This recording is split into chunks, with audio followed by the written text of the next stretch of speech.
Hi. His little buds on top of his head have popped off. I had a veterinarian come out and do a disbudding procedure on Calvin James here, and I've been waiting for the little buds to fall off the top where his horns would grow in, and they finally popped off. And he is healing up real nicely, and the vet just came out and checked on his head here to make sure that there were no scurs growing, which would be where the horns would be growing in, and thankfully no horns are growing there. So far so good. He's doing great. He's huge but he's such a good boy. He is. See if you can get a closer look. His hair is growing in, but you like the camera? His hair is growing all in here, but honestly, it looks really good. It doesn't bother him, which is nice. Look at this little butt. Little butt. It's been getting cooler here at Just One More Story Farm for this fall in Massachusetts. And so this little baby, his coat is definitely growing in. He looked pretty fuzzy this morning. It got down to about 48 degrees, so he was all puffed up. Hey. I know. I can't wait to see them this winter playing in the snow.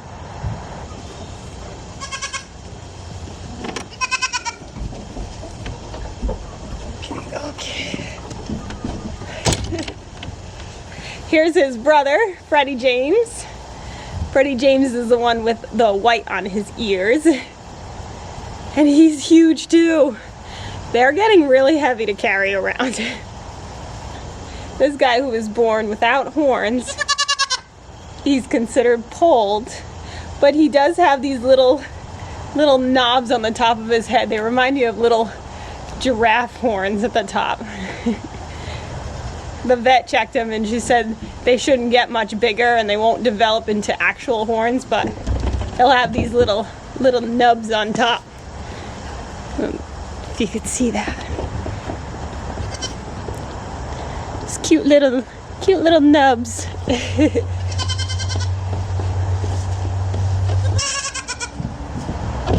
Whoa!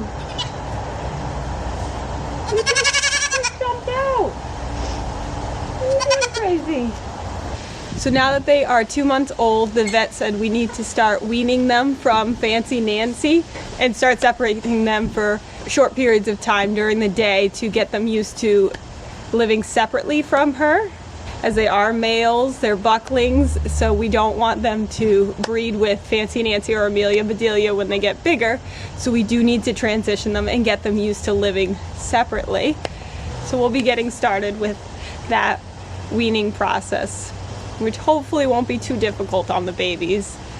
Fancy Nancy has definitely been cutting back on how long she allows them to nurse. So she's already naturally started the process, and we're just going to make that process a little bit easier on her just by slowly increasing the amount of time the babies spend away from her. So hopefully it won't be too difficult of a process for her. Ooh. What are you doing? What are you babies doing? What are you doing?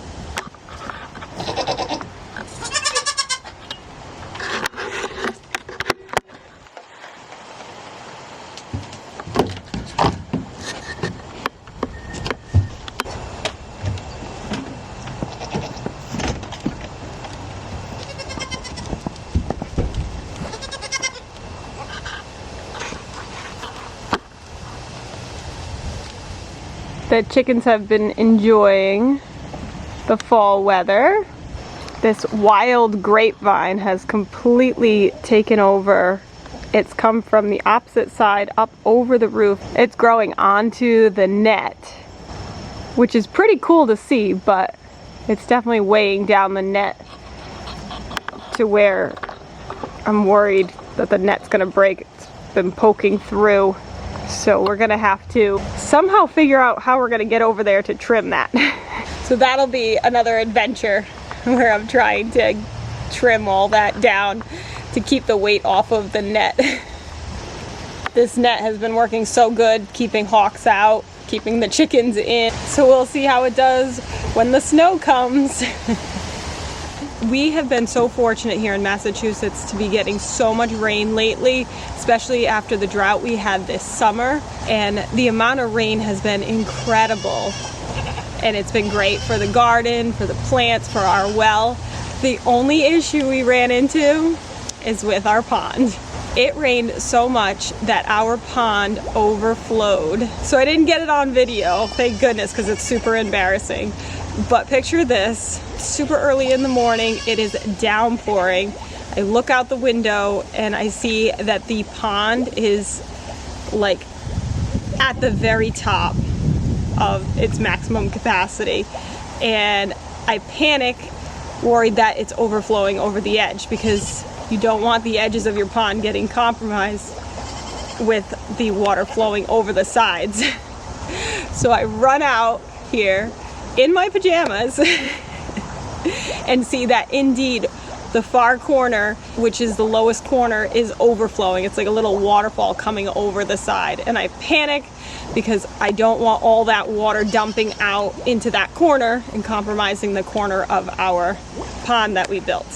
So I come up with this plan that I'm gonna go in the pond, I'm gonna remove the top of the exit drain so that it's lower, so that it can get a few inches of water to drain out into the woods. So we have the exit drain all set up, but apparently we did not cut that drain low enough. So the water level was just high enough to go over the lowest point. Okay, so I'm in my PJs, it's downpouring, I'm getting soaked, but that pond water is cold. I don't wanna go waist deep. So I take this red bucket and I'm like, I will just put this in the water and I'll stand on top of it so that I'm not waist deep in the water. I can get like, maybe like to my shins wet, right? I'm like, all right, I can do this. So I hike up my PJ pants, take my boots off, but I keep the socks on because in my mind, with the snakes and the snapping turtles, if I wear my socks, they might like grab the socks, but not my toes.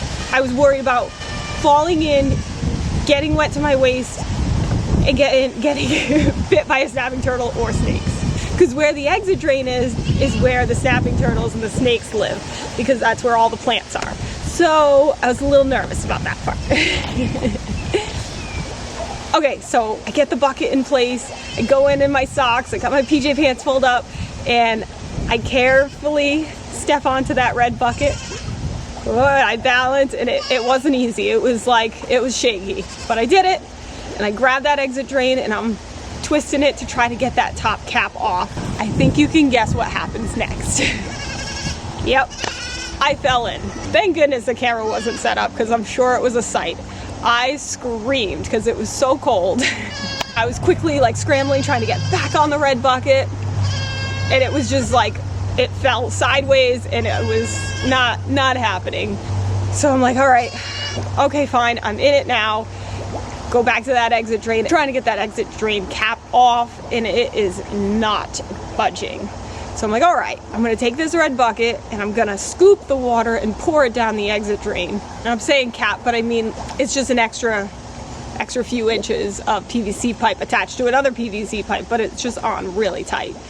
And with my wet hands, it just, forget it. And the downpouring rain, forget it. It wasn't happening. So I'm using this red bucket to pour water down the drain. So I do that for like 20 minutes. I'm so cold, I'm soaked, and I'm realizing I'm not making a dent in this giant pond. So I'm like, this is not gonna work. So I climb out of the pond and I'm like, all right, I need a new plan. And so I go over to where the water is still cascading out, and I just build a berm. I just build that wall up on the side there and make it so that side of the corner is just a little bit higher. It was a messy, muddy process, but I was able to finally get it so that it was just tall enough to hold the water in. And then of course, when my husband gets home from work later, he makes it look so incredibly easy. He puts on his frog togs, with the boots and the full suit, waterproof, casually strolls on in there, doesn't get wet, and he goes over to the exit drain and he just puts a little muscle into it and boom, comes off. And it's like this crazy loud suctioning noise and the whole thing just starts draining like crazy. And that's all it took. It took him, what, 5 minutes? Hey, I learned a valuable lesson from this experience. It's called don't panic. Wear the frog togs even if they're way too big. Even so, I wasn't getting that cap off. I was really putting muscle into it and it wasn't moving. So from the get-go, I should have just shored up that side as a temporary measure to keep everything in until my husband could get home and take off the exit drain. But now we know that our exit drain level was too high and we had to cut that down to make it so that it'll drain before the water can reach the top edge of the pond. But anyways, if you haven't seen it yet, we just put out a video this week about how much space does a chicken need. So feel free to check that out. Like and subscribe.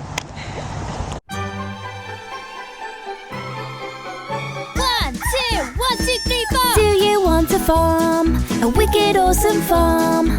Watch this channel to learn what to do. We love to farm and we'll show you. Yeah, welcome to our show.